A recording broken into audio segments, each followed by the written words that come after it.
అసూయ అక్కసు కడుపు నిండా విషం కనిపిస్తుంది, అహంభావం కనిపిస్తుంది, బలుపు కనిపిస్తుంది మాటలలో.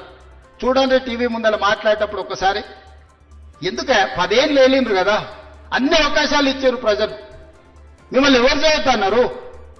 రైతు భరోసా ఇవ్వద్దన్నారా, లేకపోతే రైతుకు పండించిన పంటకు గిట్టుబాటు ధర ఇవ్వద్దన్నారా, రైతు రుణమాఫీ చేయొద్దన్నారా, మీ కాలంలో సర్పంచుల బిల్లులు చెల్లించొద్దన్నారా, కాంట్రాక్టుల బిల్లులు చెల్లించొద్దన్నారా, రోడ్లు వేయొద్దన్నారా, చెట్లు పెంచొద్దన్నారా? ఎవరన్నారే?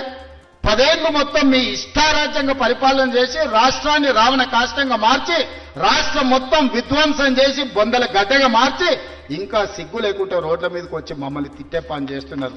మీరు ఎన్ని తిడితే ఆ తిట్లన్నీ ఆశీర్వాదం కింద మారుతాయి. అందుకే వాళ్ళని పట్టించుకోవడం మానేసిన నేను. ఎందుకంటే రోడ్డు మీద మనం పోతుంటే అరుస్తూనే ఉంటాయి, కొన్ని అరిసినప్పుడు అరిసిన దానికల్లా వెనక్కి తిరిగి రాయితో కొట్టం కదా. నేను పని చేస్తా, మీరు వాళ్ళ పని చూడండి అని తెలియజేస్తా.